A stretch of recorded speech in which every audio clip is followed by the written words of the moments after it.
mama yo. Na debo mu odishia. Wasa me tureni e katabo. Odeni pasha mafnumuma. Wa mama kuma shamo. Shesa ma kamfu anyu. Intimira metiasi. Wonye na se. Wonye na se. Wonye na se. Wonye na se. Wonye na se. Wonye na se. Wonye na se. Wonye na se. Wonye na se. Na metana hey. Na matami dafa. Wonye moshe. Wonye maya kasi. Wonye maya wawa. Onipa baby antiminti asi. Unleashing the power of negative waves. This is Citi.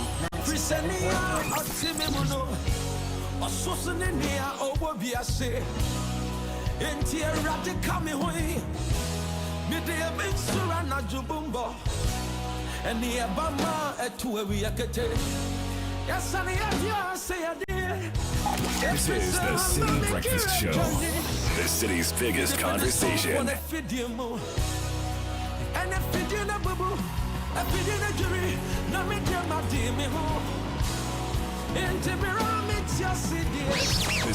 Breakfast Show, rise above the noise.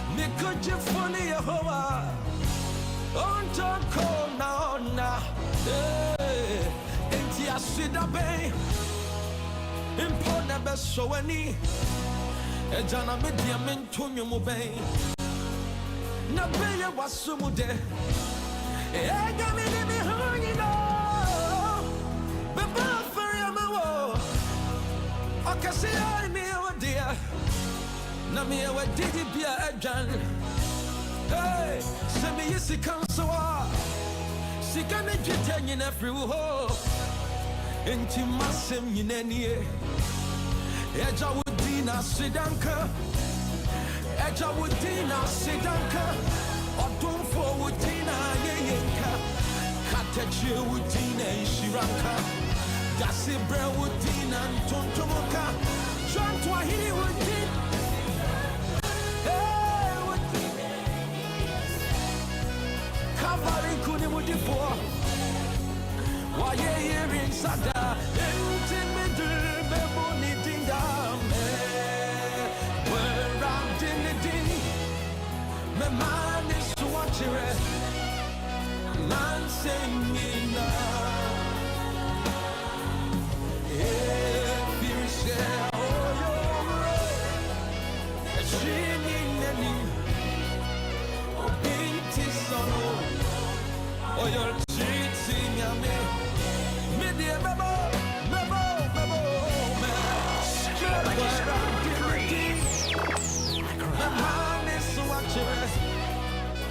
I'm singing now.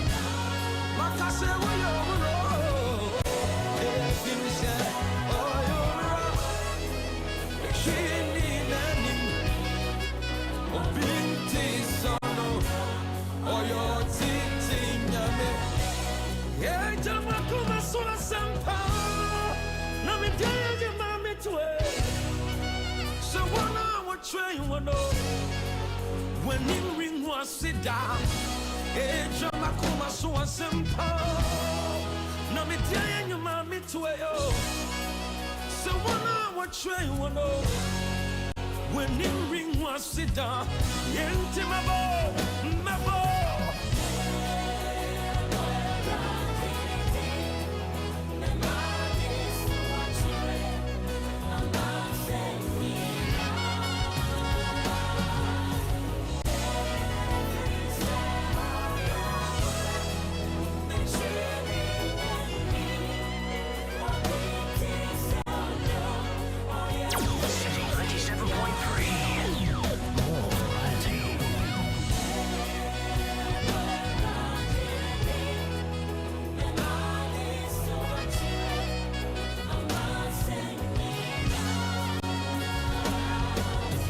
"28 after 6, powerful song.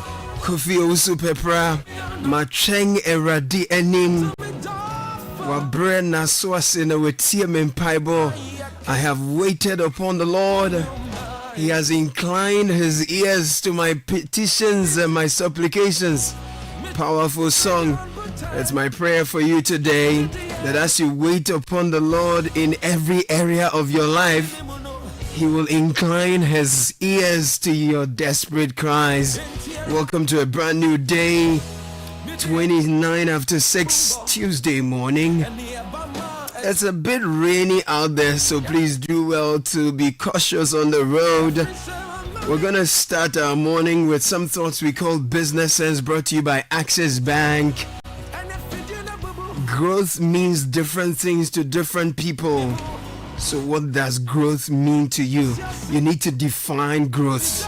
And I think that growth is also influenced by purpose. And so what growth means to a tuber is different from what growth means to grains. If you give, good soil, good sunshine, good water, or fertilizer to grains and tubers, so yam and then maize, these are both crops. But for a tuber, growth means its roots are bigger. If it's a cereal, then its grains are stronger, they are many. So don't judge your growth by someone else's, because your growth is influenced by your purpose. So if you're given the same tools, the same ingredients, the same opportunities, things are going to turn out differently. So you need to know your own journey, know your purpose, and define what growth means to you. That's Businesses, brought to you by Access Bank. Access Bank says, bring your Ketua growth for Kessie. Access Bank is running the for Ketua Beji Kessie promo. You simply have to deposit a minimum of 250 Ghana cedis into your new existing Access Bank current account or your savings account, and then you join the promo. You will increase this by 500 Ghana cedis or more, and you qualify for a draw. We have the youth customers or solo account. If you spend 500 Ghana cedis or more with any Access Visa card, you will qualify for a reward. The more you deposit, the higher their chances of winning. In total, we have 500,000 Ghana cedis up for grabs and awarding amazing rewards like PS5, iPhone 16, Chromebook, and much more in our 4 monthly mini draws and 2 mega draws. Is a promo that's running from now to the to September this year. We're doing this together with NLA and the Caritas Lottery platform. Terms and conditions apply. Faketwa Beji Kasiawate. Call us now 0800 004400. Access Bank, certainly more than banking. If you have 250 Ghana cedis right now, it can do wonders for you. Chairman, Fabeji, it could turn your tears into joy in the Access Bank Fakitwa Beji Kessie promo. Madam, Fabeji, it could get you up to 50,000 Ghana cedis cash prize. Business owner, Fabeji. As a student, make transactions with your Access Bank card, and that could get you Spotify and Netflix subscriptions, PS5, iPhone 16 Pro Max, and more. This be out of class senso. Fabeji, you see what 250 Ghana cedis can do for you? And Gasakra. Fabeji, it's the Access Bank Fakitwa Beji Kessie promo. Deposit a minimum of 250 Ghana cedis and its multiples in your new or existing account, and be on your way to winning a share of the 580,000 Ghana cedis in cash prizes and other amazing rewards. The more you deposit, the more your chances of winning. Promo runs from now to September 2025. This promo is in partnership with NLA on the Caritas Lottery platform. Terms and conditions apply. Access Bank, more than banking. Join the conversation on the Citi Breakfast Show on Facebook at facebook.com/Citi97.3, Twitter at twitter.com/Citi973, and Instagram at instagram.com/Citi973 with the hashtag CitiCBS.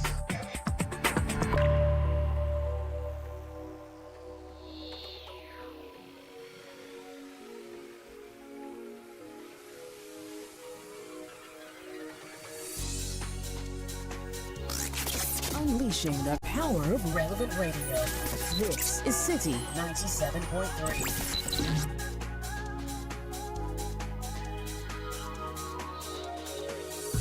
No matter how hard I try, you keep pushing me aside and I can't break through.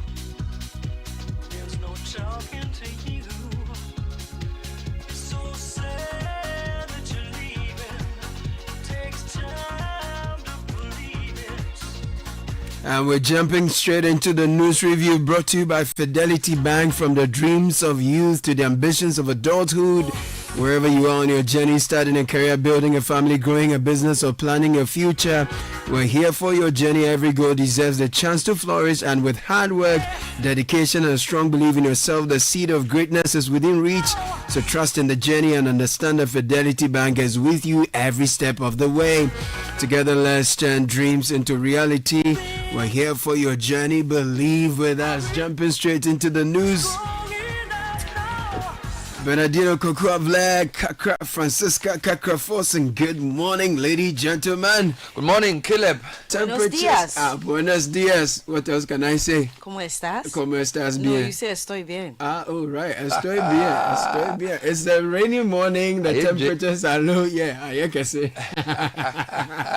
¿Cómo estás bien? It's a nice language. Yeah, no. And It's, all kind of saying. Yeah, it's a language you all have to learn. You know, it's the second most spoken language in the US. Right. A lot of countries in In the Western before Hemisphere. French. Oh yes, of course. Oh, I saw. US, the Spanish is by far. It's more likely their second Yeah, it's by language. far. In states like New Mexico and places like that, Yeah, probably even And more. it's very easy to learn. So I'm Is told. it? Yes, it's you say it as you see it. Is It it? doesn't have the rules that English and French. And French doesn't in have as many particular. rules. Oh, okay. So if you Le see tableau G, is U is well, J has a different pronunciation. I get Who? it. I see. Yeah. I see. Yeah. Wonderful. Right. So much to talk about this Certainly. morning. And I mean, I don't even know where to start off there. The death of an MP, a young man in his prime, really overshadowed yesterday. Yeah. Parliament couldn't even continue, and you could feel the sadness, you know, and with all the controversy around his seat, it makes one wonder, do we really, is it even worth it? You know, somebody was asking, is it really worth it? Because at the end of the day, you know, so I don't know. It's the online portals have it. Yeah. Even though I'm not sure if I've Daily seen it. Guide has Okay, it. then Daily start with Guide, that then. yes. So on the front page of today's version of Daily Guide, Akwitia MP dies at 40. Details on page 3, and it comes with a picture of Ernest Kumi in a dark suit with a blue tie. Charlie, slow. Very, very sad. What else is Daily Guy saying? Well, Daily Guide also has other stories. My suspension is arbitrary. That's Chief Justice Tokono, or suspended Chief Justice Tokono, speaking. Don't take credit for a Ban Akoma oil discovery. That's coming from the minority. Agrada appeals jail term. ENP acquires $100 million Black Volta gold deal. It's game changer, according to Sam Jonah. Okay. All right, let me take you to the Daily Graphic. It appears I wasn't being heard earlier. Okay. Daily Graphic. First indigenous large-scale mine ownership. EMP secures $100 million loan for major mining deal. The photo of Ibrahim Mahama, founder of Engineers and Planners, and Dr. George Jekum Donko, president and chairman of the the EBID, which is the West African Development Bank. There's the ECOWAS Development Bank, right? Now, DBG, Daily Graphic rather says, COCOBOT adopts performance management tool to transform regulatory function. Government pays almost $350 million in second Eurobond. And police grabs suspected killer of Queen Mother. On the back page, expert cautions against indiscriminate use of steroids. Okay. And minister donates bicycles and incubators to Jabuso Health Directorate. Right. Okay, let's go to the front page of the Chronicle. It also has the story: Engineers and Planners acquires Black Volta gold project in landmark $100 million deal. Also, savagery of the highest order. Man killed and body sold for 7,000 Ghana cedis for rituals at Adidome. That's on the front page of the Chronicle. The New Republic, $878,000 storm brewing at Ghana's weather agency, inflated contracts and bypass rules. Also, Volta corridor to receive boost from GIF and AFDB partnership. Other stories: government owes UK scholarship students 36-month stipends. Desperate students beg Mahama for intervention. Meanwhile, Baltimore and land looters will lose all. Minister warns encourages to halt development activities on sports complex. Meanwhile, MPP ran scared in Ablekuma North, 6 court bailout as defeat looms. This is the new republic. And to the Daily Post, Defense Minister confirms withdrawal of military protection for Jean Mensa. Details on page 7. We have made history for Ghanaian mining with Black Volta deal Ibrahim Mahama. More of that. Police establish new security secretariat to support 24-hour economy initiative. And they also have on the front page the passing of Ernest Kumi Akwetia MP. Yeah. Meanwhile, the daybreak, massive debt relief for Ghana with Ato Forsen, the finance minister. Also, Ghana flees from gay vote at UN. And then Ghana Navy hosts MDEC 2025. Right. The Business and Financial Times, gold FX assets to bolster deposit protection fund. Another interesting story, Cocoa Board introduces balanced scorecard approach to transform performance. Fiaseman Rural Bank posts exceptional operational performance. Okay. Similar stories. And U.S. mogul Rudy Moyes praises investment climate on landmark visits. Comes with a picture of him and the Chief of Staff, Julius Debra.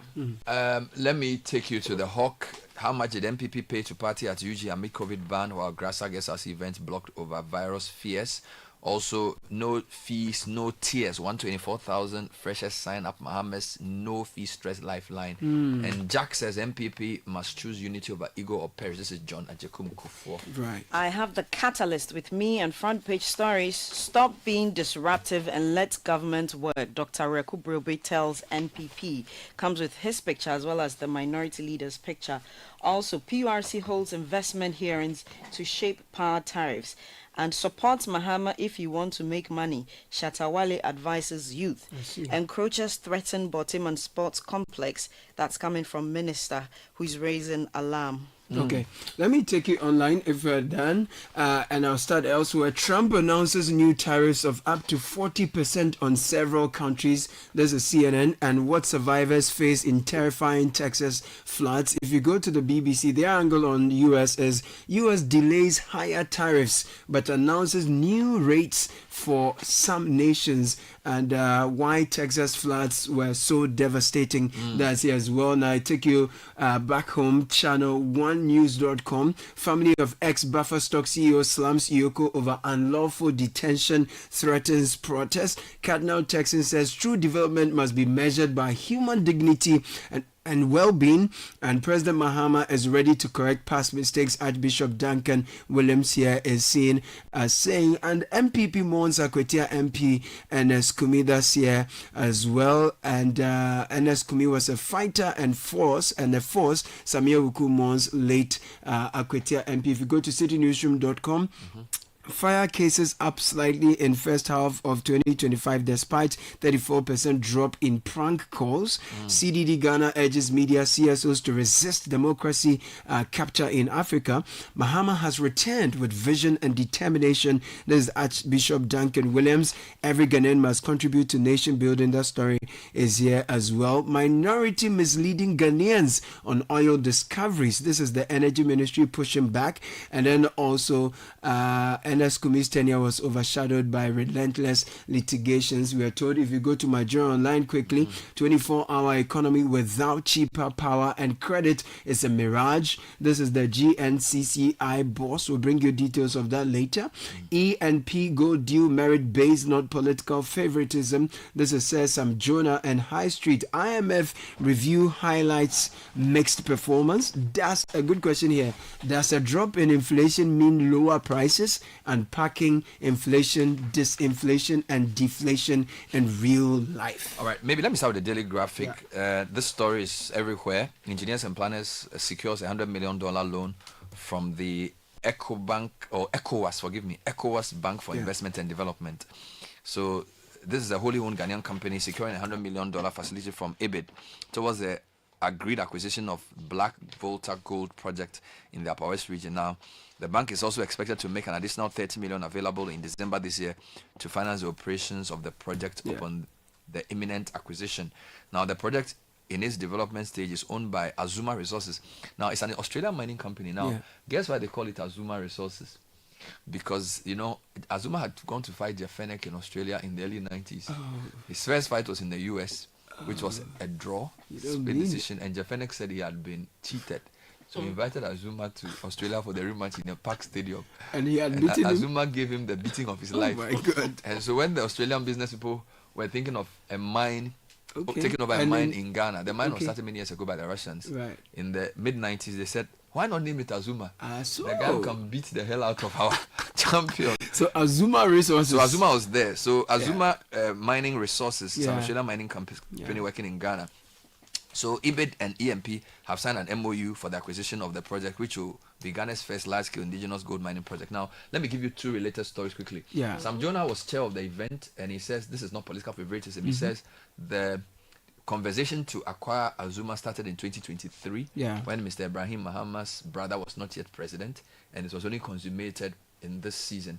Meanwhile, there's another article about $100 million legal war erupting between EMP That's and Azuma right. Resources, because it appears from what the story is saying that some other directors of the Azuma company may not necessarily be for the deal. Yeah, so Nigeria Online has that. I could bring you some details quickly. The $100 million legal war erupts between ENP and Azuma Resources. Jumping to the fourth paragraph, it says ENP had originally filed a claim in October 2024 accusing Azuma of unlawfully scrapping a 2023 agreement that gave it early stage development rights and a potential equity stake. But Azuma hit back hard in December 2024, terminating the agreement and accusing ENP of stalling progress. Now, the company alleges that ENP failed to raise financing, initiate EPC contracts, or begin any significant site work, and failures, Azuma says, delayed the mine's timelines. So we'll see how it goes. We are told there's some ICC arbitration, but from what happened yesterday, from the people who did the valuation, the bank, they seem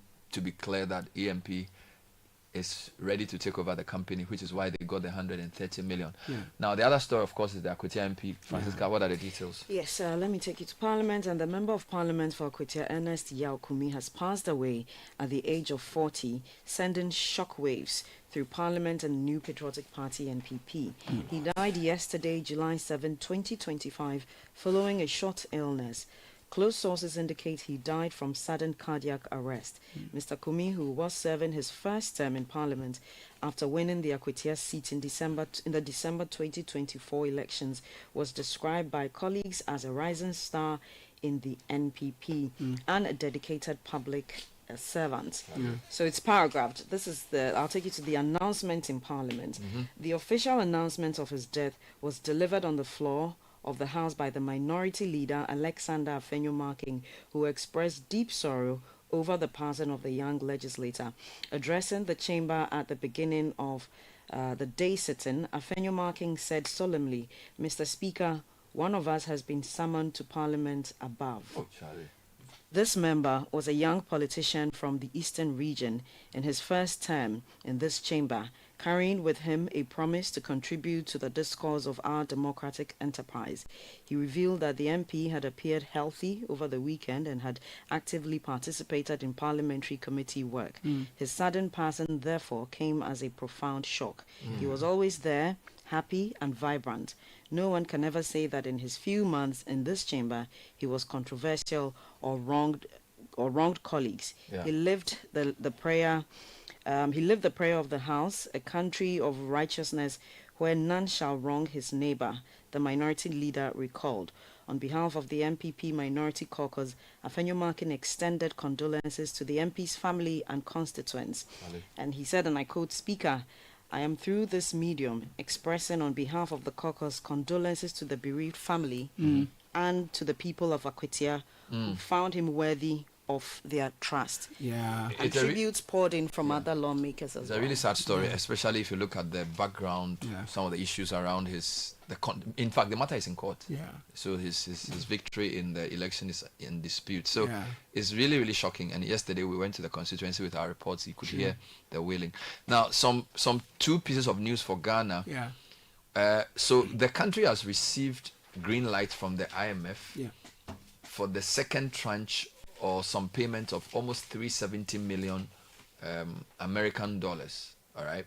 So IMF Executive Board has approved $370 million disbursement for Ghana. This is a GNA story. It's everywhere. But there is another one where Ghana has also paid almost 350 million in our second Eurobond. Correct. So basically receiving money with the right hand, paying with And the then left. paying with Now the the IMF Executive Board has approved the fourth review of Ghana's Sustained Credit Facility, unlocking a significant $370 million disbursement to support the country's ongoing economic recovery. The approval announced by Ghana's Finance Minister, Dr. Ato Forson, represents the fifth tranche of funding under the 3-year, $3 billion ECF program. Now, Dr. Forson said this landmark approval validates Ghana's unwavering commitment, blah, blah, blah, blah, blah. The IMF decision follows a review of Ghana's performance under the program. So that's great. Yeah. But Ghana is also paying its debt. So page 11 of the Daily Graphic Yeah. is announcing that the government has paid $349.52 million in its Eurobond debt service obligation. The payment, which was effected by the Bank of Ghana last Thursday, the second debt service by the government of Ghana since the conclusion of the debt treatment undertaken by the country between 2022 and last year. So what's the net? We've received 370, we paid 350, so we have 20. Wow.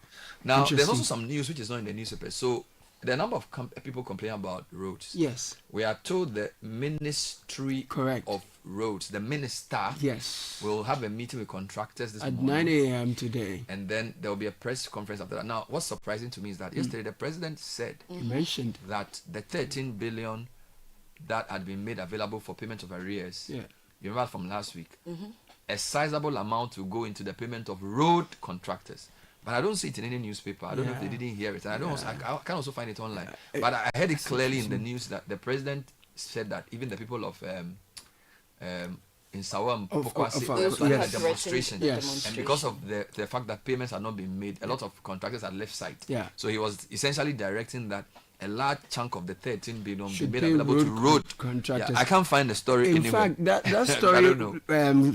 generated a lot of conversation on the WhatsApp group of the Insawam traffic watchers, as many were excited that even ahead of their demonstration, the president has mentioned taking notice of it, but they are still saying that, look, even though they've gotten the attention of the president, that's not all they want. They want the job done, so that's where So they are Wilson, pushing towards. I can't find the story. Yeah, So please, I cannot see that either. Manufacture the story for me, because when I heard it yesterday Yes, on the news, we're I said this is a excited. big story. Yes, but it somehow is. The papers It's have not missed reflected. It. But does a drop in inflation mean lower prices? So the High Street Journal is unpacking inflation, disinflation, and deflation in real life. And it goes on by saying that a drop in inflation does not mean prices are falling. It just means they are rising more slowly. Now, the High Street Journal explains inflation, disinflation, and deflation in relatable terms. It's an article you'll find interesting. Just go find it and read. But Okay. there was a death in Komfo-Anokye Teaching Hospital. I wanted to that- stay on the economy before you go Okay, there. please bring Yes, that in. so police established new security secretariat to support 24-hour economy initiative. Right.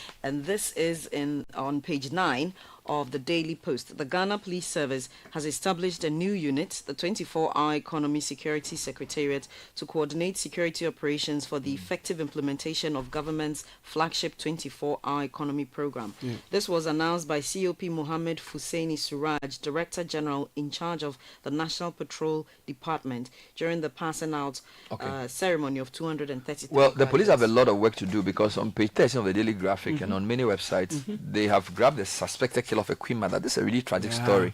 The Accra Regional Police Command arrested the key suspect in a fatal shooting of a queen mother, Pelna Dodua Whitaker, during a naming ceremony at Bawe Zero in Accra on June 19 this year. Now, the incident left another person injured. The police said investigations established that the event, organized by one Ibrahim Ni Ayi Kwashi Solomon, was attended by traditional rulers and Asafo groups. Now, the police basically said about 7 p.m. on the fateful day, some individuals armed with locally manufactured weapons began firing indiscriminately at the event. One of the shooters, later identified as Gilbert Awuni, aka Starboy 21, allegedly aimed and fired his weapon at close range, striking Pelna Dodua Whitaker 33, a queen mother of Papasi, killing her instantly. Another victim, Priscilla Na Ayele, age 38, a trader, was shot in the chest and remains on admission at the University of Ghana Medical Center in stable condition.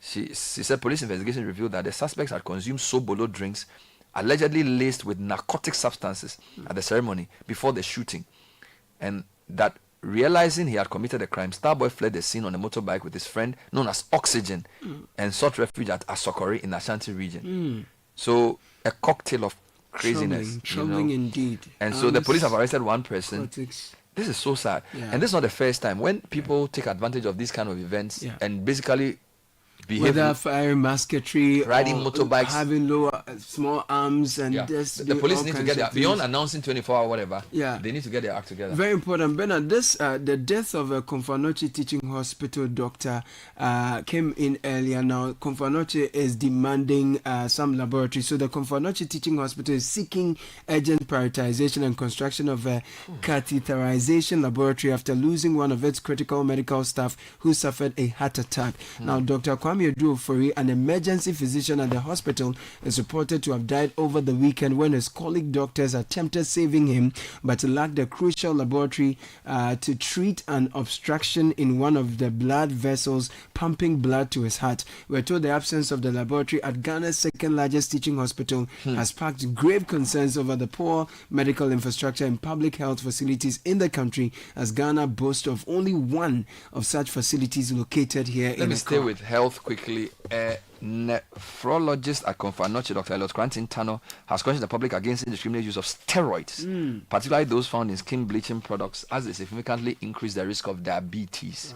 Speaking to the graphic, Dr. Tano explained that steroids, whether taken orally, applied topically, or injected, interfere with the body's ability to regulate blood sugar levels.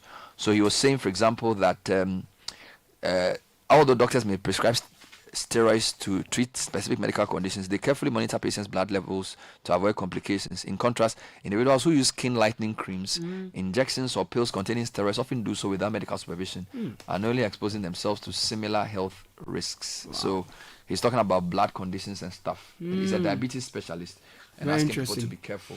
Okay, and talking about being careful, it's still raining a bit, so please remain vigilant and careful on the road. That's a good place to bring an end to the news review today. Thank you, Bernard. Thank you, Kakra.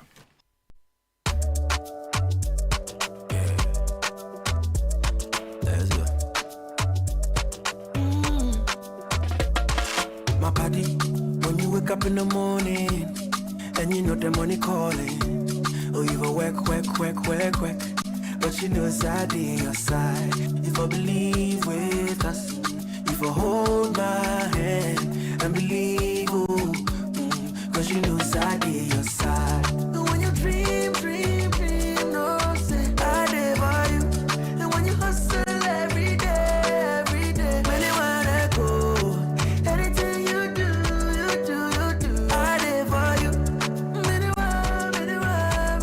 I believe I live your side. Fidelity. If I believe with us, fidelity. If I know I lay your side, fidelity.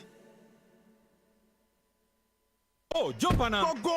Google me. At what time when you come back where I don't hear the sound of your car? Why you buy new car? No, I not change my car. It be the same ride. It be the fuel way I change. Way one shouts it. Ever since I started using the all-new Excellium Premium Fuel, fortified with 3-in-1 action. Oh, Joe, now my car they run like electric car. No, it's so. This is the type of fuel where they want to. Because now engine they cost. Where they want for way if I buy it go protect my engine. And with the small way I buy, I go drive, sir.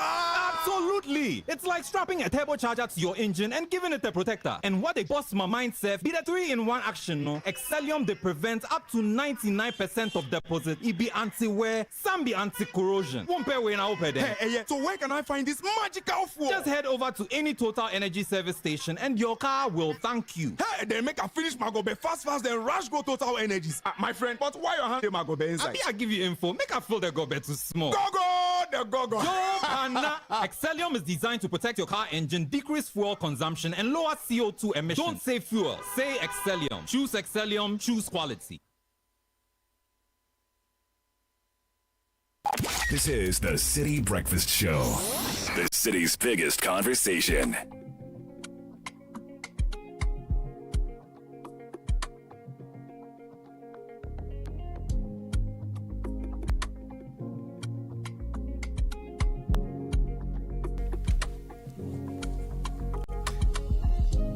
Nila Tilate is in, ready with the business news.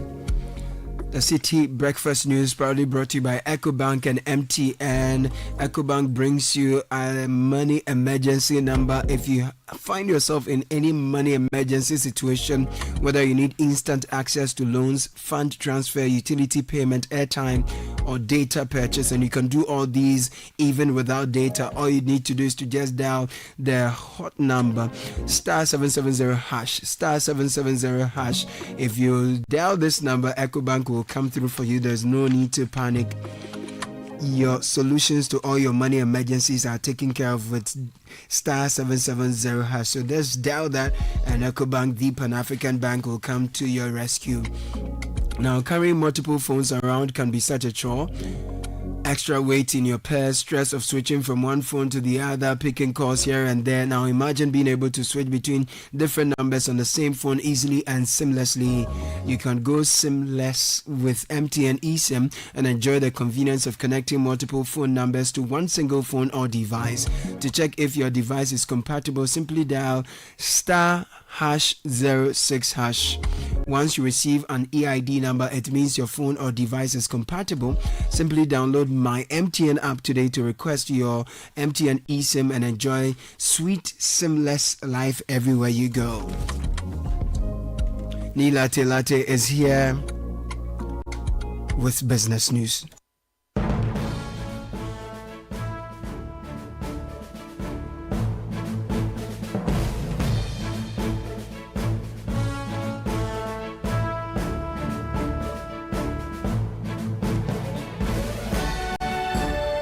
Hello there, good morning and welcome to the breakfast edition of Citi Business News on 97.3 Citi FM, proudly brought to you by MTN, Goyle and EcoBank. Our headlines this morning: engineers and planners and Asuma Resources end $100 million settlement dispute at ICC, a development significant to the takeover of the Black Volta Gold project.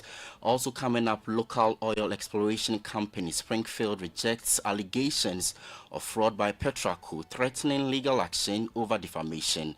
Much later, IMF board approval signals growing economic confidence, but the $370 million disbursement should go into agriculture to sustain gains. We'll be hearing from economist Professor Patrick Isumin.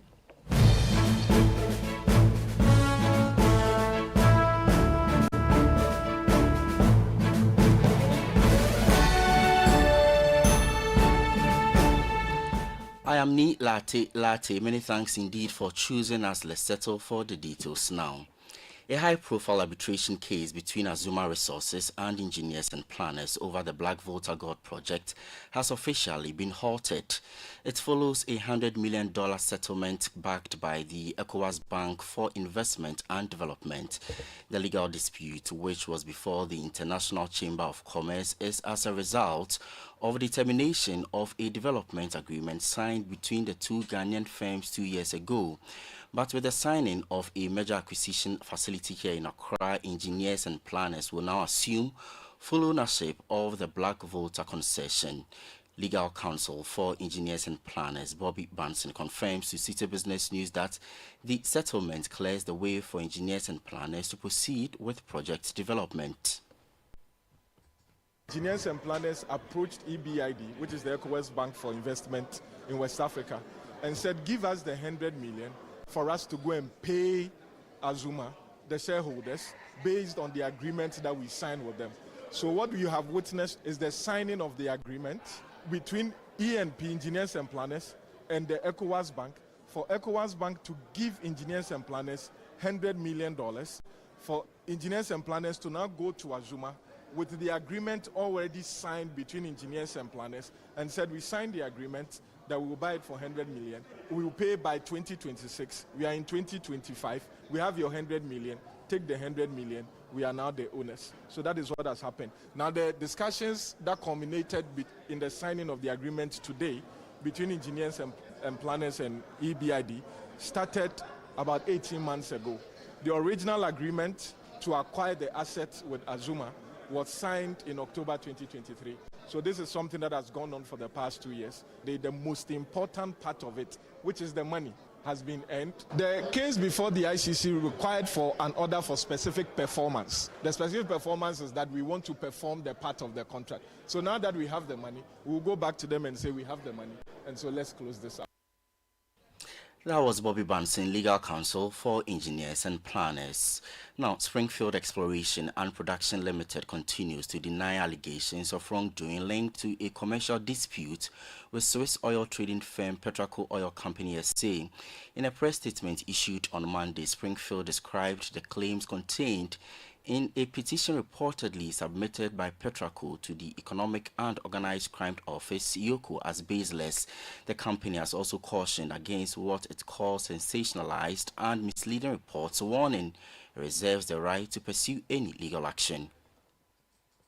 Springfield maintains that the claims by Petraco are false, unfounded, and entirely without merit. It said the accusations do not reflect the facts of its commercial dealings with Petraco and must not be construed as evidence of criminal misconduct. The dispute is a $100 million facility agreement signed in February 2023. Under the deal, Petraco, with security in the form of a 10% charge over its issued shares. However, while only the first $50 million tranche was disbursed, Petraco went on to register an interest in the full 10%, a development Springfield says was still in line with the agreement. Before the deal was executed, Petraco and its external advisors conducted extensive legal and technical due diligence on Springfield and its interest in the West Cape 3 Points Block 2. Springfield states it fully cooperated during this process, providing all required documentation. The agreement was finalized only after Petraco expressed full satisfaction with the due diligence findings. Springfield insists the transaction remains a straightforward commercial agreement and criticizes any effort to reframe it as a criminal matter, particularly while arbitration proceedings are still ongoing. The company is especially concerned that what it describes as an opportunistic and self-serving petition is now fueling negative and sensational reportage. Springfield reiterates its commitment to transparency, ethical business practice, and national development, but it cautions that it will not hesitate to pursue legal action against individuals or outlets that continue to propagate false or defamatory comments.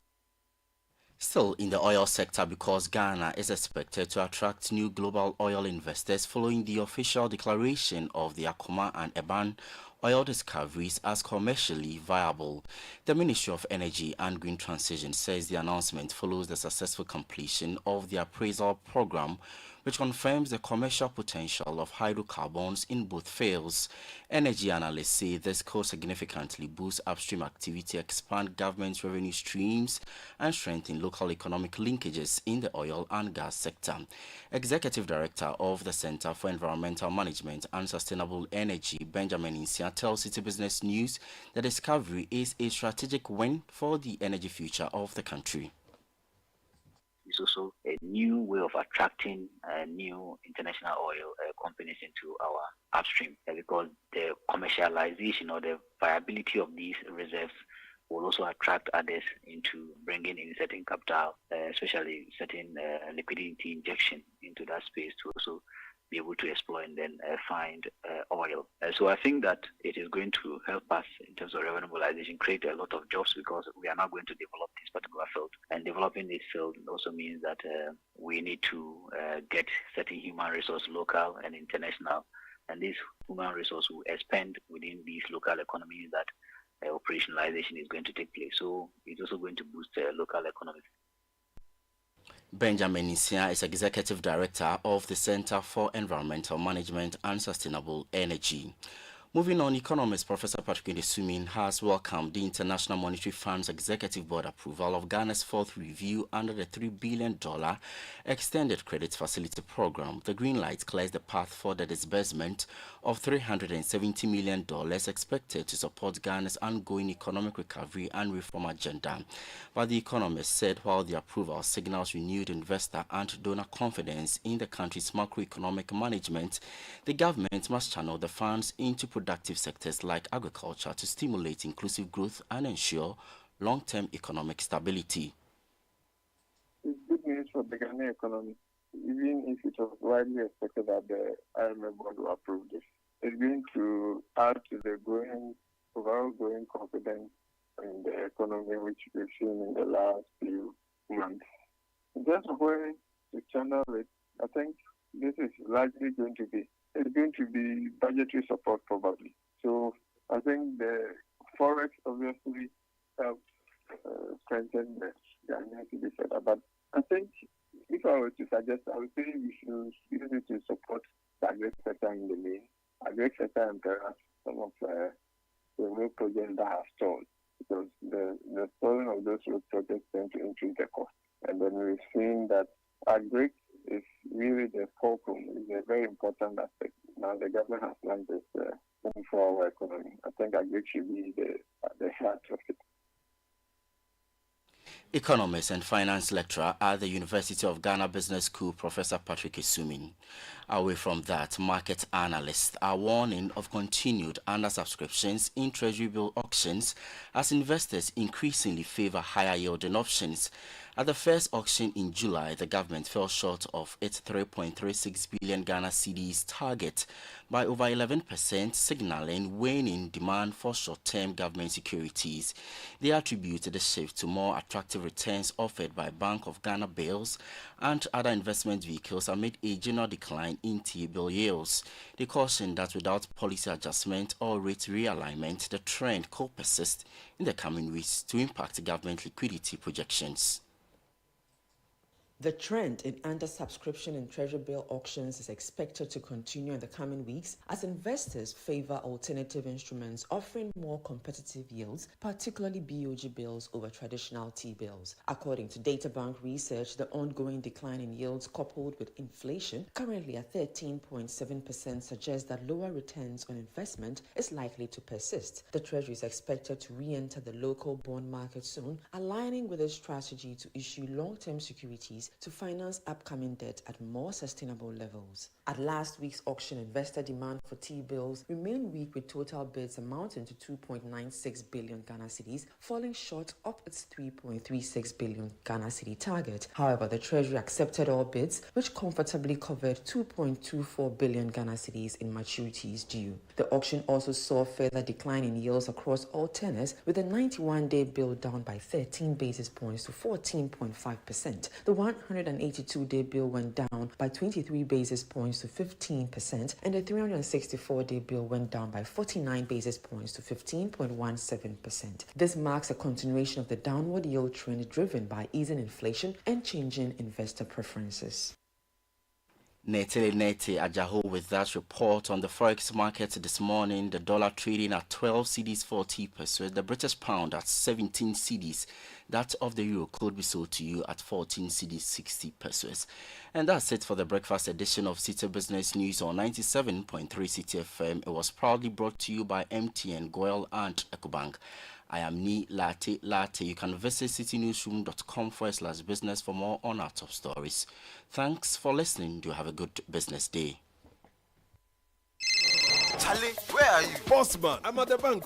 Really? But your car is in front of your house. Bro, my bank on my phone, Charlie. Oh, how? EcoBank, bro. With EcoBank mobile app, I can do everything, anywhere, anytime. Listen, I just checked my account balance, paid Ahmed's school fees, and sent money to my grandma at Walwale. Oh, wow. Wow. Masa, just download the EcoBank mobile app from the Google Play Store or the App Store, or dial *770# and be your own bank manager. Manager. Whether to pay bills or fees, to check account statements, send money across Ghana, abroad, and more, EcoBank mobile app has got it covered. EcoBank Mobile, making everyday people live everyday lives the EcoBank way. EcoBank, the Pan-African bank. Hello, Madam Eunice. Good morning. Good morning, dear. Please, I'm following up on my order. The dispatch will bring it, eh? Don't worry. Hey, Madam, it's been 4 days. Aden, is that how you do business? Oh, young lady, relax. The pressure is too much. As for today, dear, I must get my package. Oh. Hello, Madam. Hello. Hey, she has hanged up on me, and I don't even know her and where her shop is. Oh, Erade. Oh, sister, never send e-cash to any vendor you do not know or whose authenticity you have not confirmed. Davida, always make sure to confirm details with the vendor when engaging in online payments. Also, remember to make payments of your orders on delivery to avoid being scammed. MTN. Join the conversation on the City Breakfast Show on Facebook at facebook.com/City97.3, Twitter at twitter.com/City973, and Instagram at instagram.com/City973 with the hashtag CityCBS. This is the City Breakfast Show, the city's biggest conversation.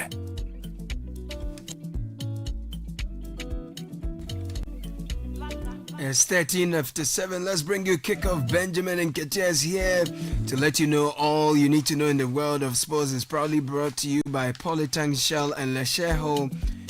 When it comes to water storage tanks, the name we all know is Polytank. They've been around for 3 decades, trusted by all generations. So go for guaranteed quality, no matter the size. Durability is always assured. Polytank is selling at the same price across the country at Polytank partner shops. It's the original. We do not request for Momo payments online.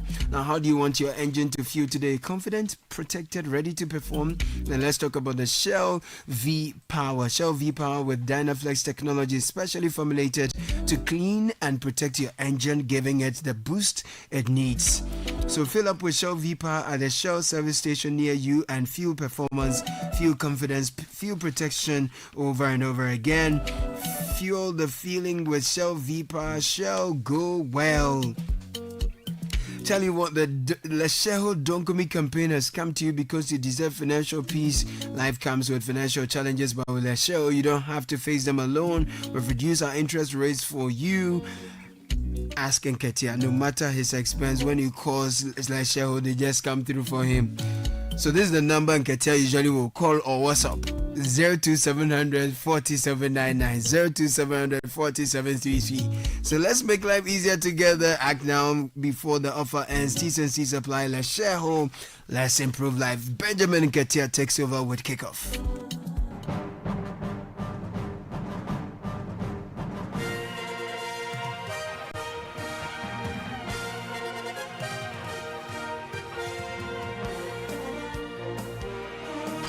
And a wonderful morning to all of you out there. Let's get into kickoff, and the Black Queens were in action all the way in Morocco.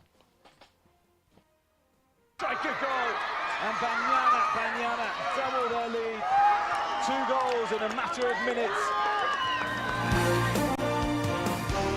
Now, within minutes, defending champions Banyana of South Africa struck twice to stun the Black Queens of Ghana in their WAFCON opener. Also, Sports Minister Kofi Adams reveals big plans for the Boteman Sports Complex.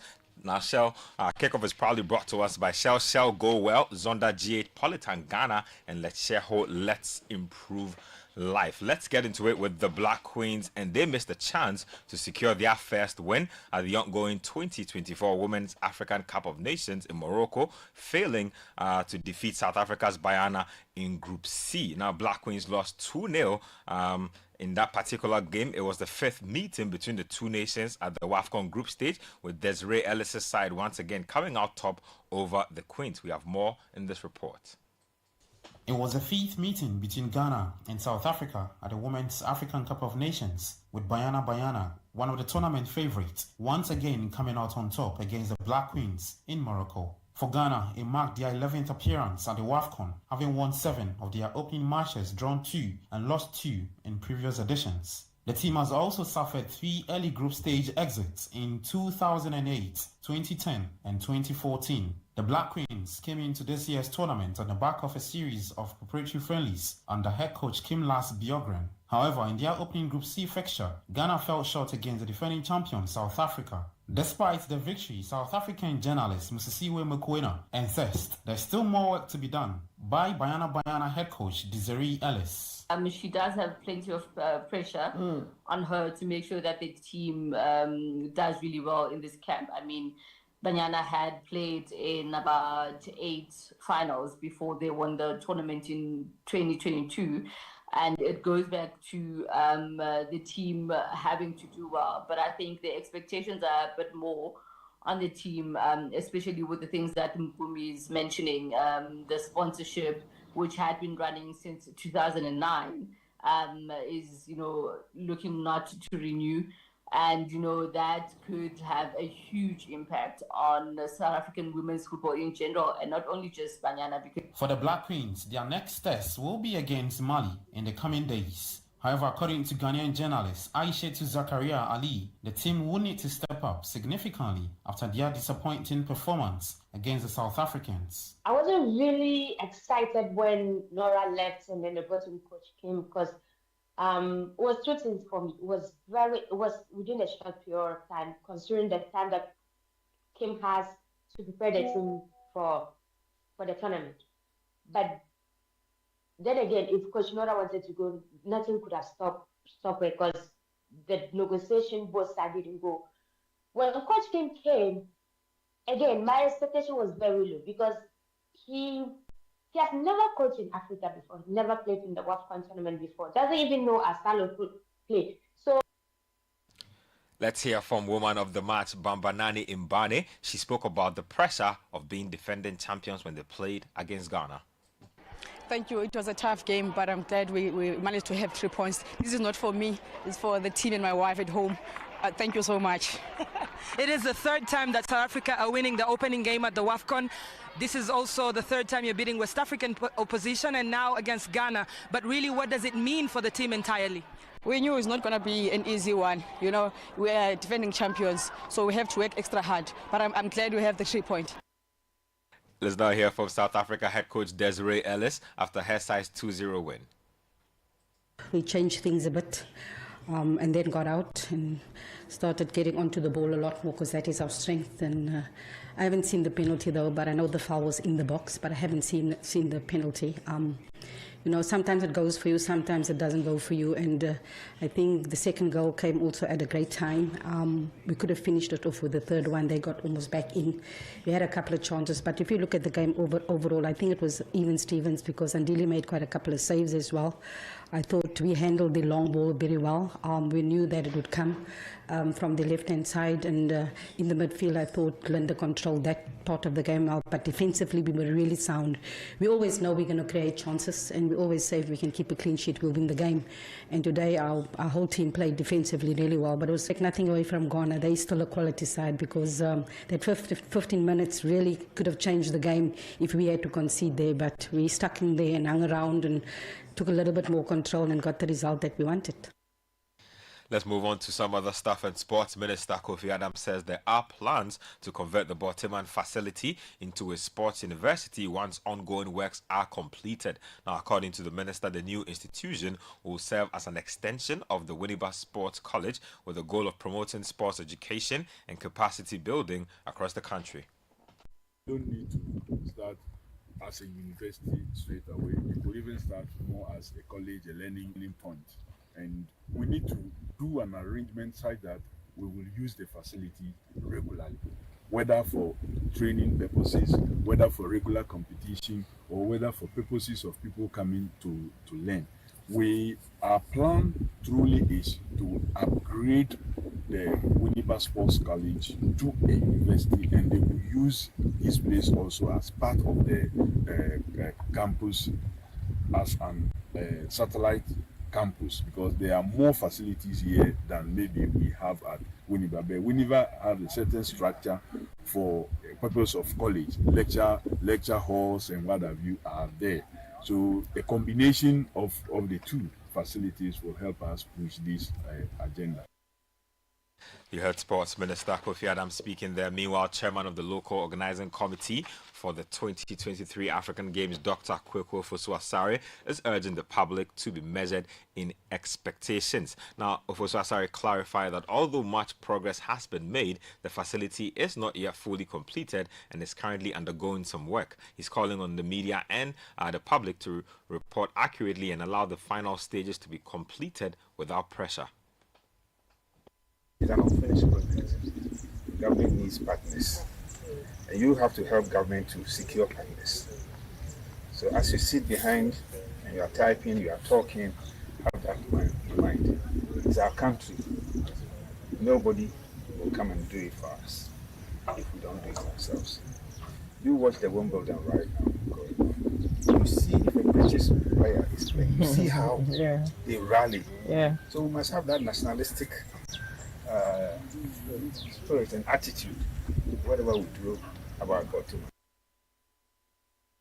To some other stuff, and Dr. Tony Obeng has been appointed as the head of a 5-member committee tasked with organizing the 2025 Champion of Champions match between Bibiani Gold Stars and Asante Kotoko. Now, the annual fixture, which traditionally kicks off the Ghana football season, will see Premier League champions Bibiani Gold Stars face off against MTN FA Cup holders Asante Kotoko in a highly anticipated showdown. Now, Gold Stars made history by clinching their first ever Ghana Premier League title at the end of the 2024-2025 season, while Kotoko added to their decorated record by winning the 2025 MTN FA Cup. Let's move on to some Premier League stuff now. And Newcastle United have agreed a fee of £55 million to sign Anthony Elanga from Nottingham Forest. Now, although there are still the final points of the deal to be sorted, it is understood that the framework has been agreed. Now, Newcastle launched an offer of £55 million last week, and discussions are understood to have centered on the structure of payments. Let's move it on and get to some Wimbledon action.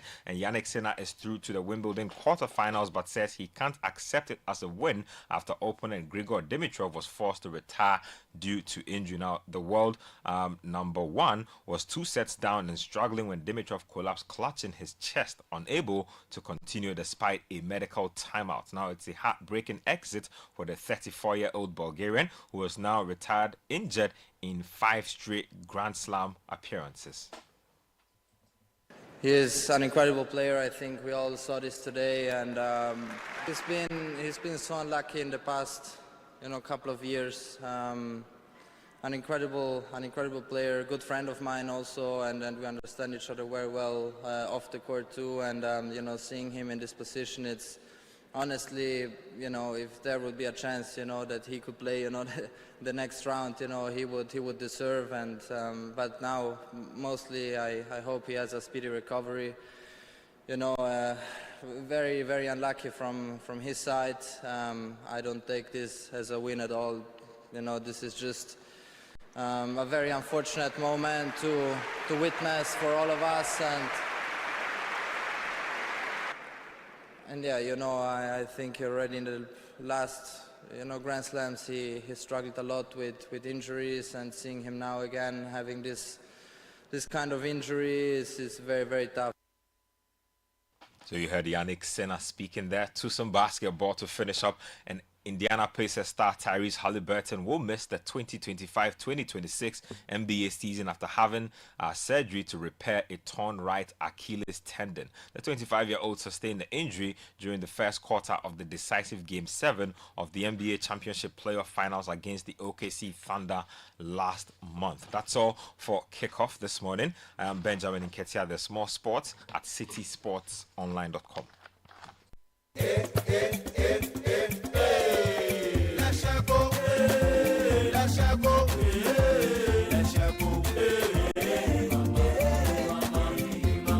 If you need unique services, innovative financial solutions, we deliver on our promise, cause we are number one. Let's share go, we improve your life.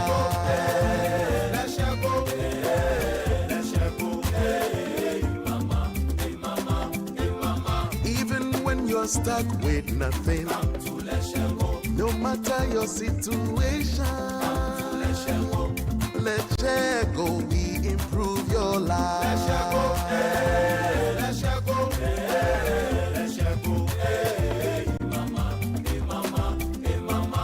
Let's share go, we improve your life.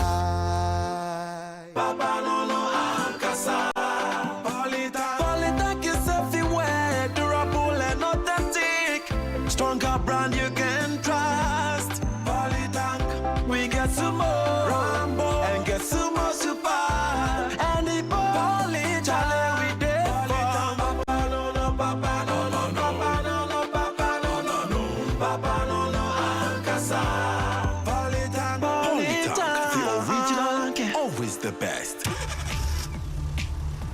Do you ever wonder how your car's engine is doing as you drive? Not often. Does it feel confident and protected, or is it tired and struggling? I have a busy schedule, so I leave matters of my engine to Shell V-Power. With Shell V-Power, you can feel confident because it is the best ever fuel designed for performance and efficiency. Shell V-Power removes performance-robbing deposits, so you can feel protected. Fill up with Shell V-Power at a Shell service station near you. Feel confidence, feel protection, and feel performance over and over again with Shell V-Power. Fuel the feeling with Shell V-Power. Go well.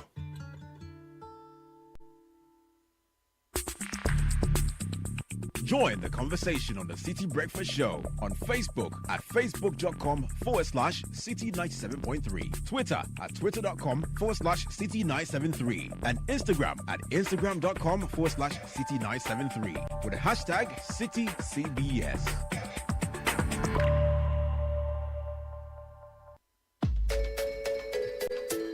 When the pain is too much, don't know what else to do. So hunam ya wuya, na wunya wunya. Rapping all, we'll take the pain away. Rapping all, bema wuya unajai. Rapinol is what you need. Rapinol will relieve you of all aches and pain in your body. Rheumatic pain, menstrual pain, body pain, toothaches, and other feverish conditions. Rapinol is a quality product from Danex Itin Starwin PLC. If symptoms persist after 48 hours, consult a physician. Not suitable for children below 16 years old, asthmatic, and also patients. This advert is FDA approved. Charlie, Chairman is still not here. What at all could be the issue? Calm down. I'm sure you'll be here soon. Oh, guys. Sorry I'm late. Could you help me for road? Sake of my insurance expire. Some long issue, Charlie. Chairman Pan. Hey, you make Koti Babi sake of you forget to renew your car insurance when you can get your car insurance sticker instantly on Hubtel. And best of all, you can set a reminder to renew. Simple matter. Just install the app, enter your car number, and oh la la! Your instant insurance sticker is there. Oh really? Make I do am now before I forget. But Edemu, Charlie, see. Edemu, insurance sticker need Edemu one time. I can even renew it every month. Wow, Charlie. As for this one today, as usual, the sitting is on me. Visit hubtel.com/app to download your Hubtel app and set a reminder to renew your car insurance today. Hubtel is everything you. This is the City Breakfast Show, the city's biggest conversation. The Money Matters segment is brought to you by Petra. Petra, achieve more. Welcome to the Money Matters segment with Petra. Mutual funds are a smart investment because they spread your money across many different assets. It's called diversification. So if one company or sector doesn't do well, others can help balance it out. It's like a buffet. You don't just eat one thing, you enjoy a variety. That balance helps reduce risk and protect your money. Petra makes sure your mutual fund portfolio is well diversified and strong. You're better off with us. Dial *447*70# to get started. Petra, achieve more. The Money Matters segment was brought to you by Petra. Petra, achieve more. Is your home and office protected against crime? Trelidor, Africa's strongest burglar-proofing, provides fixed and sliding burglar-proof solutions for homes, shops, and offices. Trelidor has given Ghanaians peace of mind for over 20 years with the highest international standards backed by a 5-year warranty on materials and workmanship. Choose Trelidor. Call 0561 24 24 24 or simply Google Trelidor for more information. Trelidor, Africa's strongest burglar-proofing.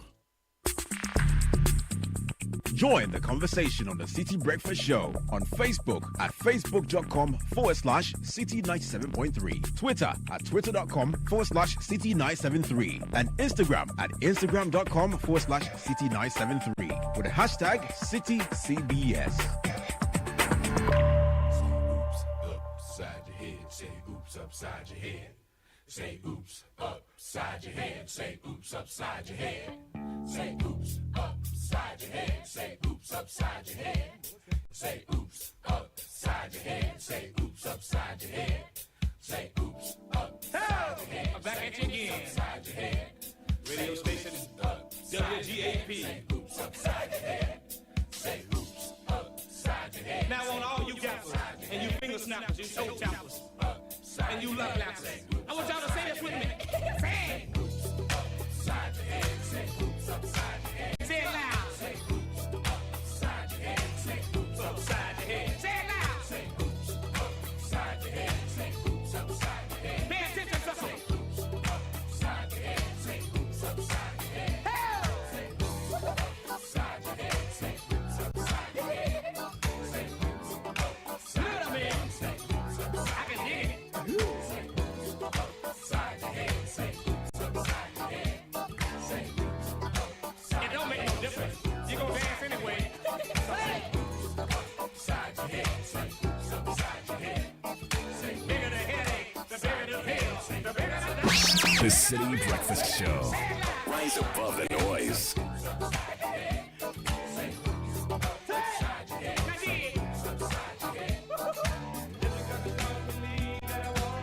Jack was slicker than Jill. He took Jill up the hill. Now he gonna say it for you. Jack and Jill went up the hill. Have a little fun. Stupid Jill got a pill, and now they got a son. Stupid. Pay attention, sucker. It won't make them same mistake. Now dig. I'm coming to you now. And in color.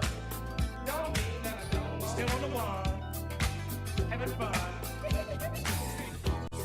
upside your head. Say oops upside your head. Say oops upside your head. Say oops Say it loud, like Say oops upside your head. Say oops upside your head. Say oops upside your head. I be the big troll on the bridge. Everything we do is let them up. Upside your head. Say Unleashing the power of relevant radio. This is City 97.1. upside your head. Say oops upside your head. Say oops Love lappers, toe tappers, finger snappers. All you got was sing it. upside your head. Say oops Everything we do is still on the wall. upside your head. Now dig this groove. Groove on. Say oops upside your head. Say oops upside your head. Say oops upside your head. Say I said, wait a minute. I don't believe it. 7:35 on the City Breakfast Show, and today is the 8th day of July 2025. Lots of birthday requests coming through on the show. On this special day, I want to send my heartfelt wish to a truly wonderful soul, Priscilla Labi. May your birthday be filled with peace and joy and the warmth of those who truly care. You are deeply valued and constantly in my thoughts. As you celebrate another year of this life, know that you're loved beyond words. From my heart to yours, happy birthday, and may God continue to bless and protect you always. This is coming from Chief Adakwa to Priscilla Labi. Happy 50th to Sylvester T of EcoBank Ghana. May God bless you abundantly as you celebrate this golden year. I wish you continued good health, happiness, and fulfillment. May your day be filled with love, laughter, and cherished moments with family and friends. This is from Evans Maunyo Chikata, your brother-in-law, to Sylvester Inti of EcoBank Ghana. Happy 8th to my lovely son, Elijah Seiram Kwame Kudiabo. May the lines fall for you in pleasant places. I pray for divine wisdom, knowledge, and understanding. As you grow, may your steps be ordered by the Lord. With all my love, your mother, Laurentia Abuna Wura, Development Bank Ghana, to her lovely son, Elijah Seiram Kwame Kudiabo. Happy birthday, my love, Mrs. Cynthia MFA Apia. Every day with you is a blessing, but today we celebrate the incredible woman you are. Your love, strength, and laughter lights our lives in more ways than we can count. From me and the kids, thank you for being our heart, our joy, and our everything. would love you more than words can say. Coming in from Maxwell to Mrs. Cynthia MFR Piazza. Good morning, guys. Kindly wish our hero, role model, mentor, and father of the house, Reverend Selom Deyegbe, a happy birthday. To have a father like him is one of our biggest blessings. He fills us with laughter, joy, peace, and security. Happy birthday once again. We love you. From your sweet wife and the children. I'd like to add myself to this request. Reverend Selom Deyegbe, happy birthday, my brother. He's a banker and a man of God. Good morning, Bernard. Please help me wish my sister Gloria Badasu a happy birthday. I pray that as the mountains surround Jerusalem, may she be surrounded by the peace of God. May the Lord bless her and keep her. From Yvonne, your sister, Cynthia, your sister, and from Yolanda. Call her Mama G. Gloria. Chalk it for the ECG there. For the voter inside. Oh my God. A few more coming in. Richie Sky, you are back, so please help us. Okay, so this one says, please wish Reverend Robert Kweku Boglo a happy birthday. It's coming in from his loving wife, Mrs. Stella Mawunyo Boglo, and the children, Eduji, Jose, Bubune, Chidepo, and Akbaje Boglo. We are wishing you a day filled with love, laughter, and joy. Thank you. Yeah, Akbaje now. Like, what does that mean? Akbaj, like so when you dark, it's befitting. Like, Akbaj. Oh, right. Okay.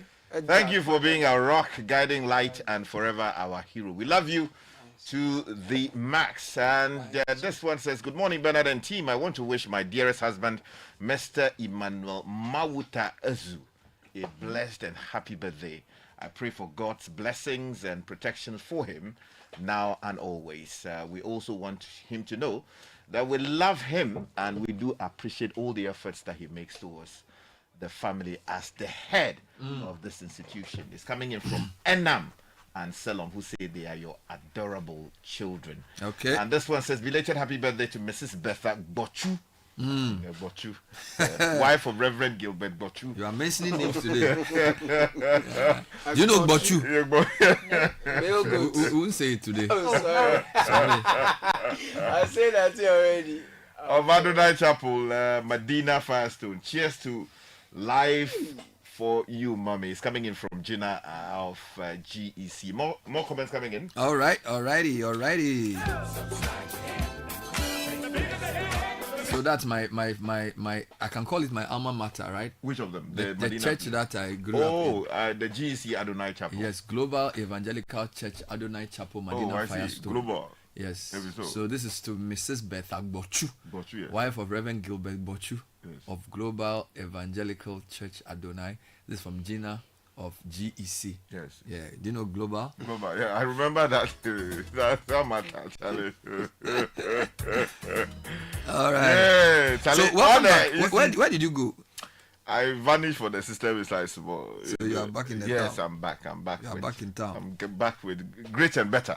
Okay. Did you bring Agba Mekanu? I brought Agba Mekanu. Do you know what Agba Mekanu is? No, I don't. Are you going to tell me? You know, when you travel, you bring gift.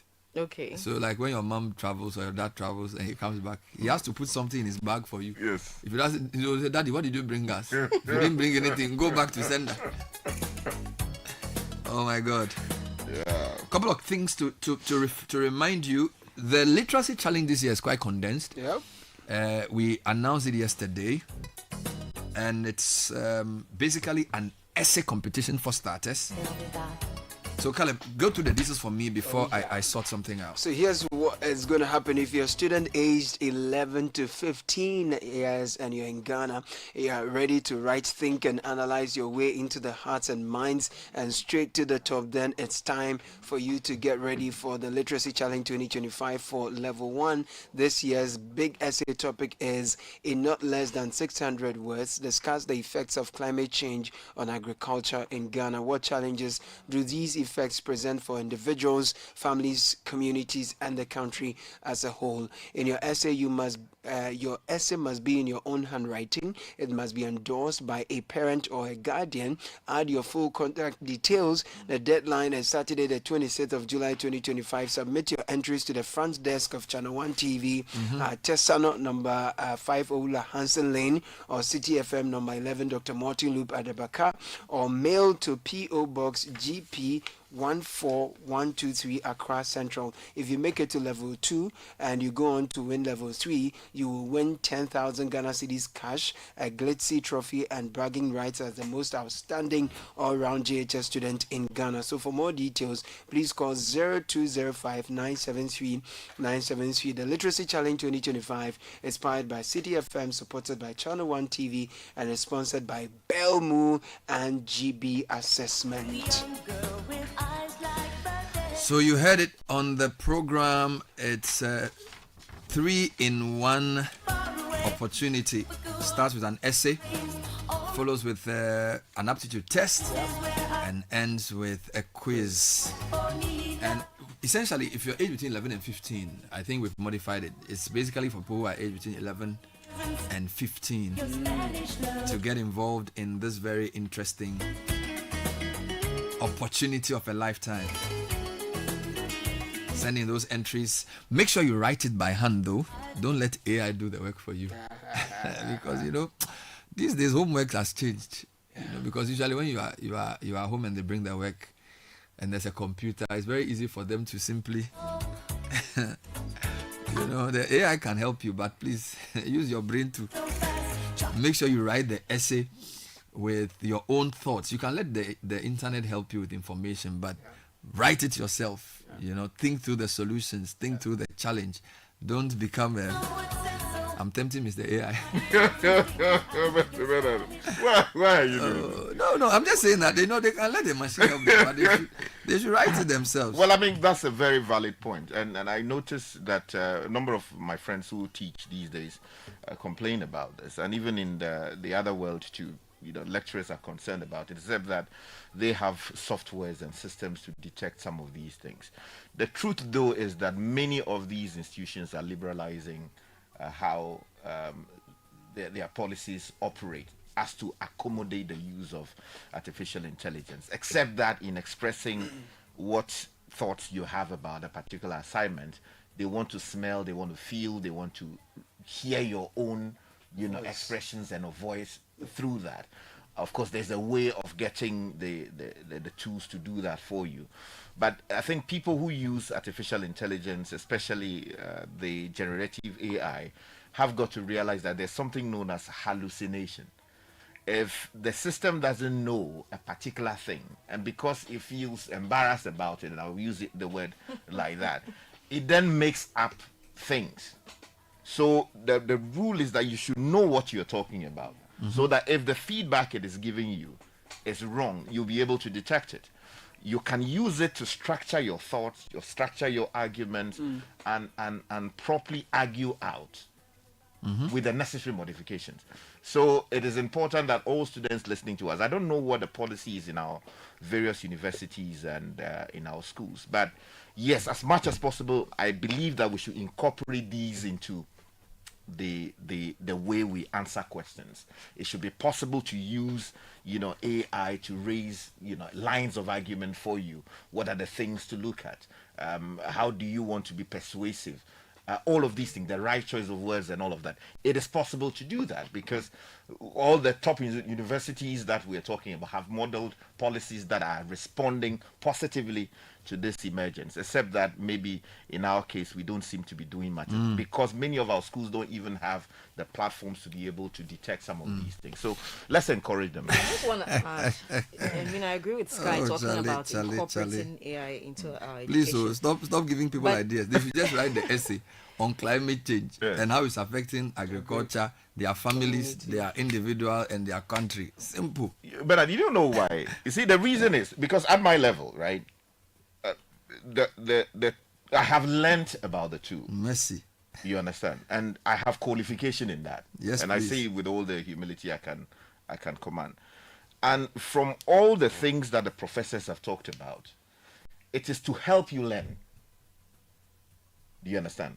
So even as a lawyer, when you are about raising a certain line of argument, it is possible to test it, to see whether the logic flows.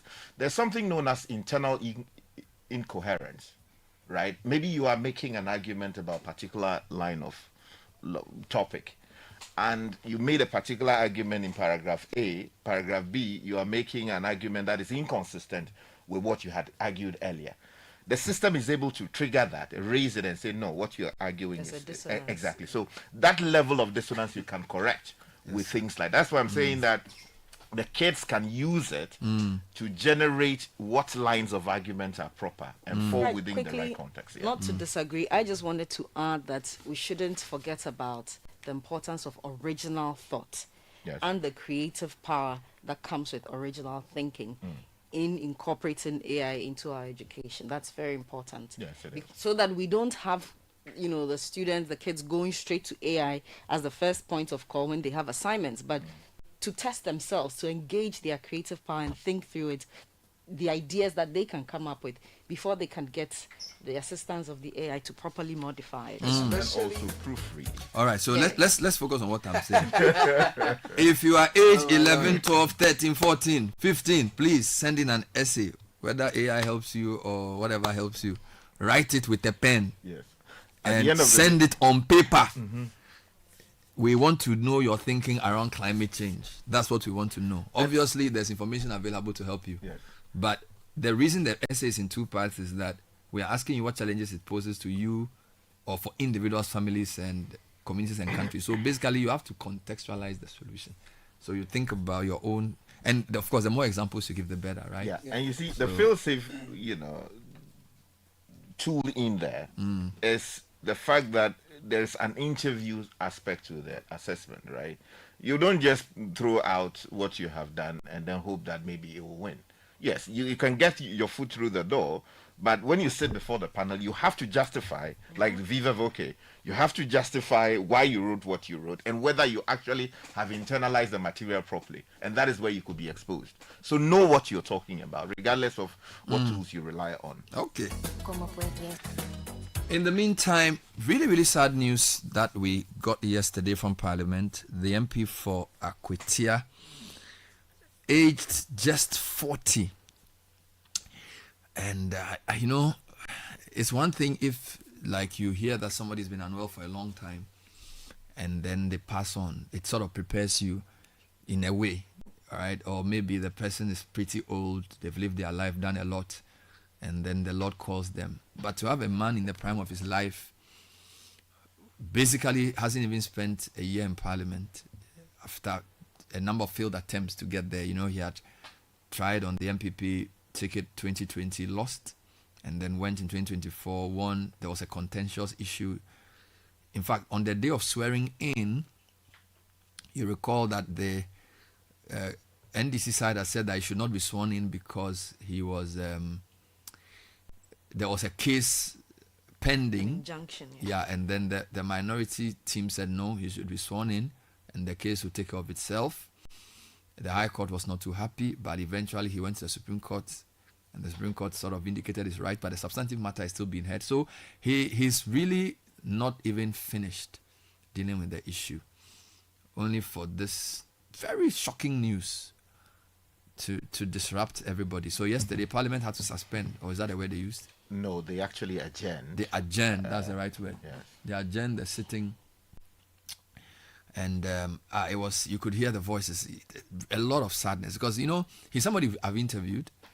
I went to Akwetia in 2020 to cover the constituency. I interviewed him, and then the NDC candidate. He interviewed people in many communities in that constituency, and then he even comes sometimes to Channel 1 Breakfast Daily to speak on the program. Very young guy. Yeah, 40. So you could tell it took the wind out of everybody still yesterday. The parliamentarians were just, they were not in the mood. Yeah, it's a particularly devastating piece of information, particularly for the family, because they are the immediate losers, if you like. I saw a video of the younger brother yesterday, and it was really heartbreaking. And you can only imagine what the kids and then the wife must be feeling at this moment. It is never a good thing to lose someone close to you.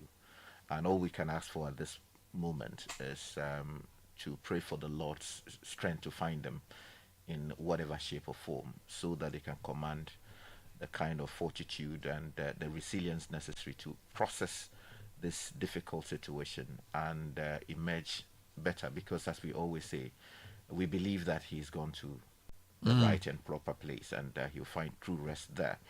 It's been particularly turbulent for he himself, because since he was declared the winner of the elections, he saw a number of applications against his election, ultimately settled by the Supreme Court just some 3 weeks ago. And 3 weeks later, we're told that his gone to his maker. Of course, this has ended all matters before the courts, because these are civil in nature, and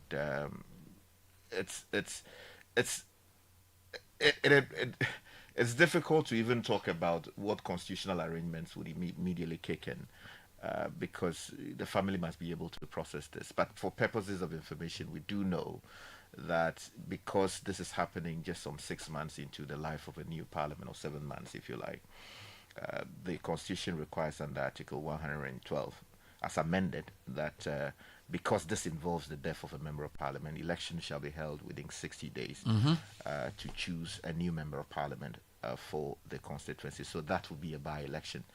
If this had happened less than 6 months to a national election, they would have just kept it like that. Exactly.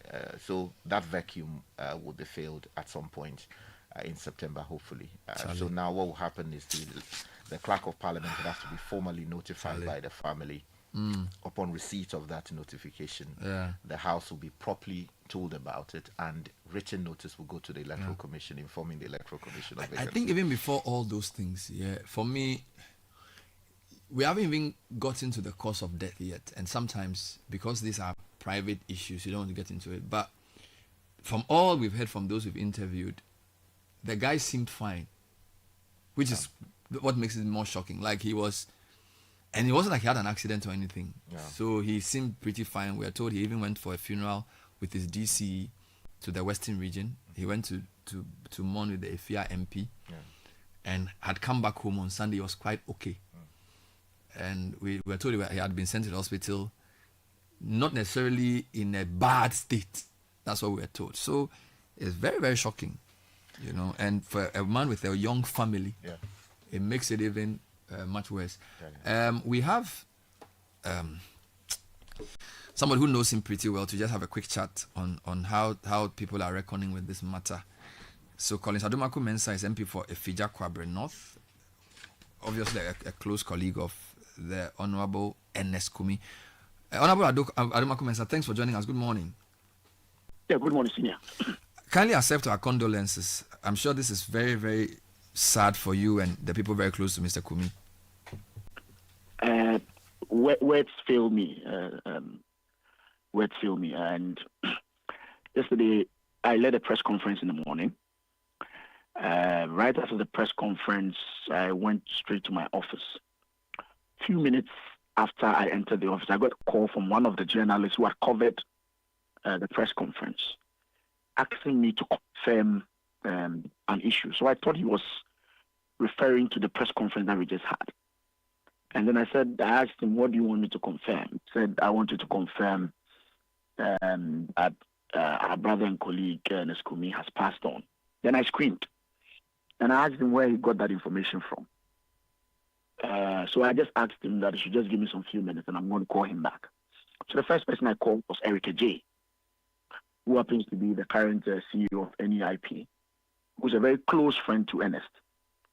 When I called Eric, I realized the tone was down. And then he said, Honorable Bato Bralista Hospital. So I rushed to the hospital, and then to my shock, I saw the lifeless body of my brother.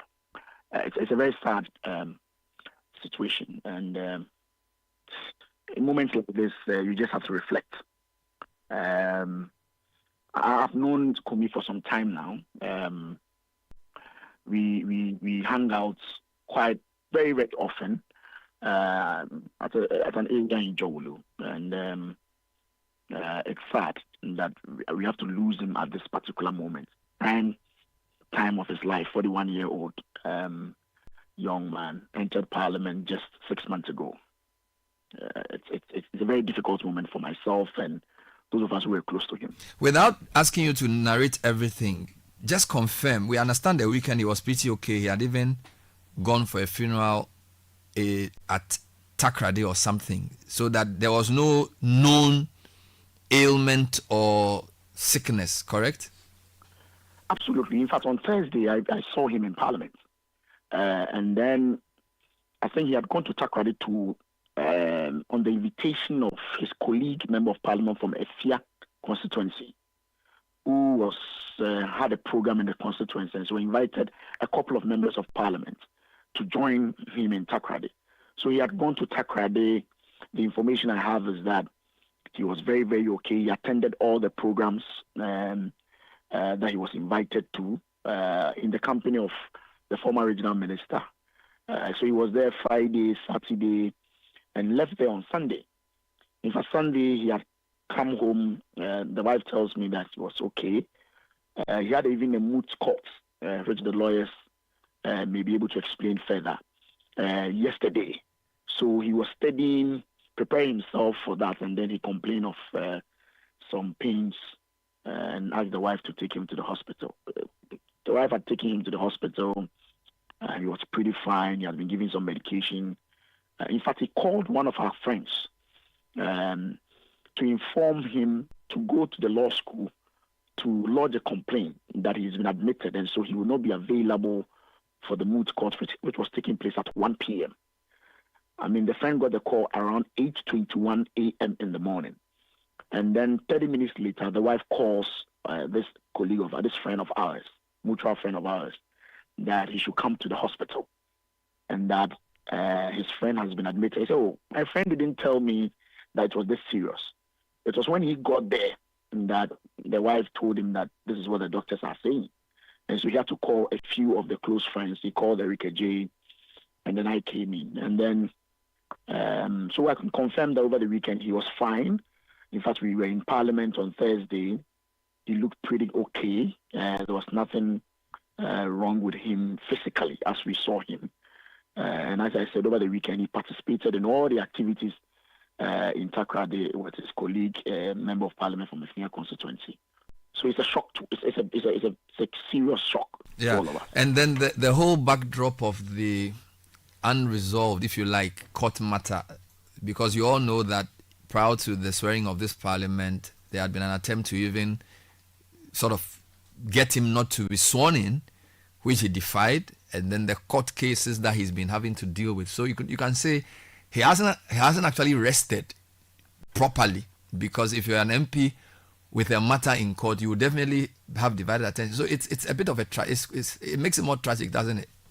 It's even become worse if you look at his history within the constituency.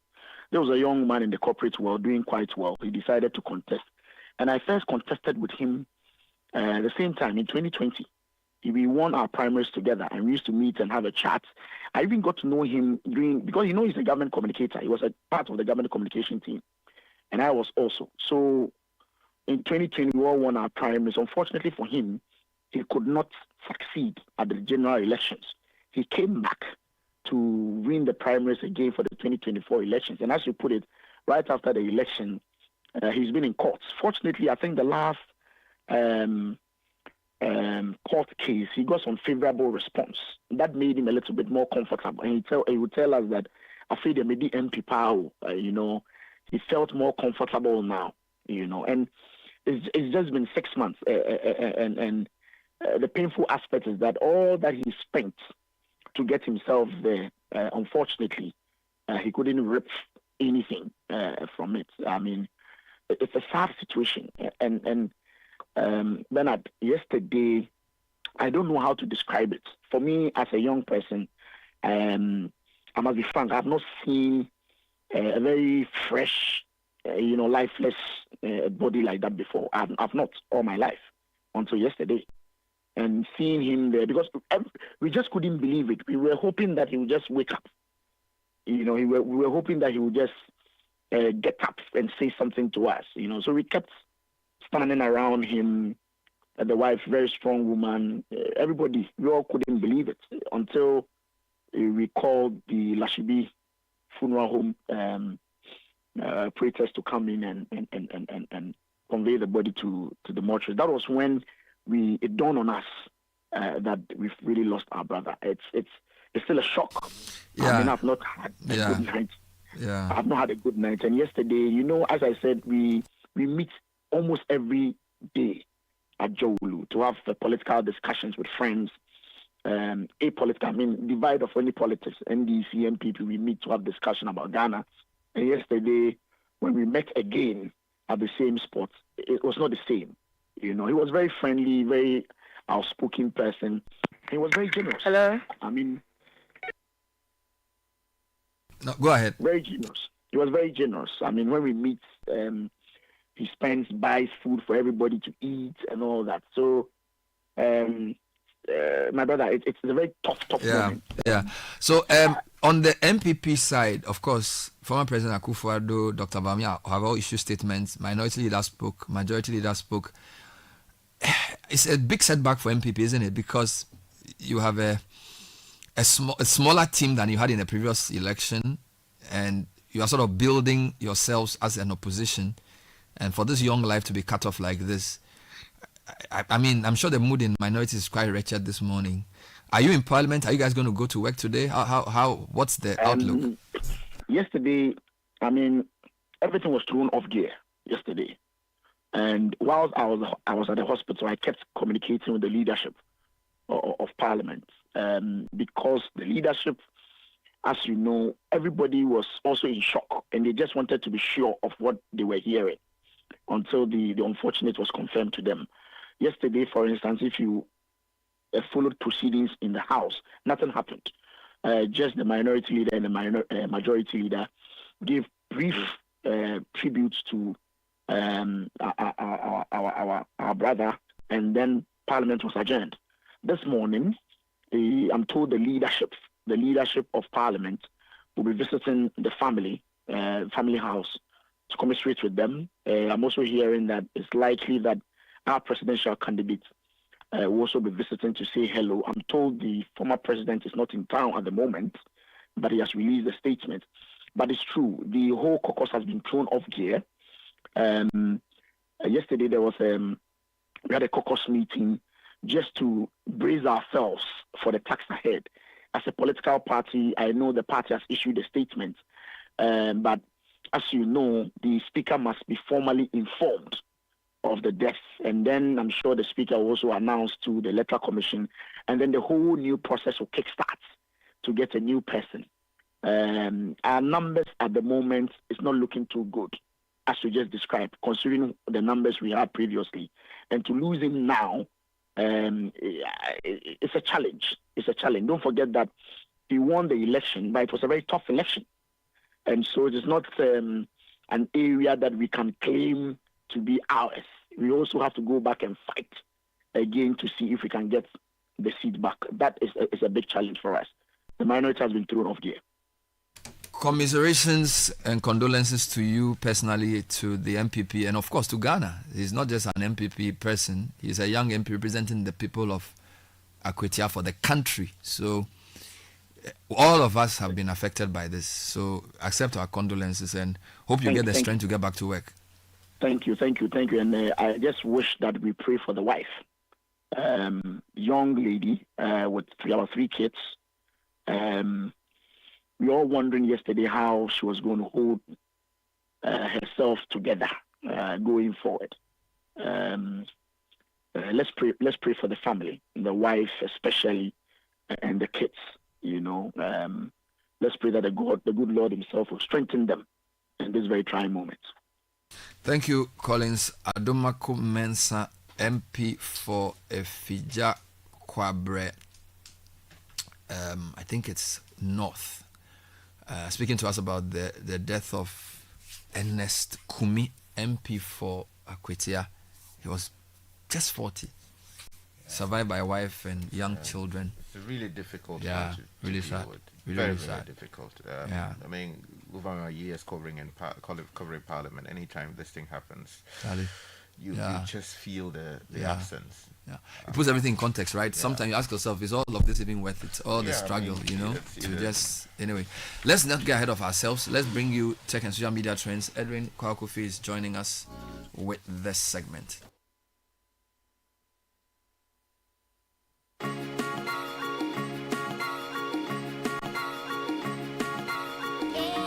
All right, Caleb, who's the sponsor It's of the brought to segment? us by Telecel and First Bank Ghana. First Bank Ghana's junior internship program is back, ready to inspire the next generation. This long vacation, enroll your child or ward in our junior internship program for an unforgettable learning and work-life experience. So the junior internship program runs from Monday, July 14 to Friday, September 12, and enrollment process is very simple. Sign up your child or ward for the Kids First account designed for children up to 12 years. Alternatively, sign them up for the Me First account crafted for teenagers aged 10 to 14. Apply for the First Bank Ghana Junior Internship Program. Your child or ward will embark on 5 exciting days of learning experience at any of our branches. They will receive a certificate along with a product from Gino Kivo, Top Up Pharmacy, Awake, Kiki, and Pepsodent, and they will stand a chance of winning attractive cash prizes if they excel in an essay writing competition. So please call 026-086-0250 for more. The Junior Internship Program is organized by First Bank in partnership with Junior Graphic, Gino Jollof, Kivo, Awake, Kiki, Top Up Pharmacy, Pepsodent, and the Ghana National Council of Private Schools. Edwin Kwakufi is here with the belated tech and social media trends. Edwin, what's trending this morning? Hello, Bernard. Well, as you've been discussing the sad news of the demise of the Akwitia MP Ernest Yaokumi, people have been sharing their condolences online. He was age 40, and the comments have largely been respectful to the memory of the late MP. People expressing concern about his family, how the NPP are going to handle it. And of course, it's a huge loss for Ghana as he was a respected legislator. So people have just been talking about that online. Moving on from him, and Ibrahim Mahama is trending. Yeah. The company he's CEO of, the Engineers and Planners, and the ECOWAS Bank for Investment and Development have officially signed a $100 million acquisition facility agreement to facilitate the purchase of the Black Volta Gold project. So as with other projects funded by or businesses owned by Ibrahim Mahama, people have been raising concerns recently, concerns of conflict of interest, because he is, of course, the brother of the President of the Republic of Ghana, John Dramani Mahama. And comparisons have been drawn. I don't know whether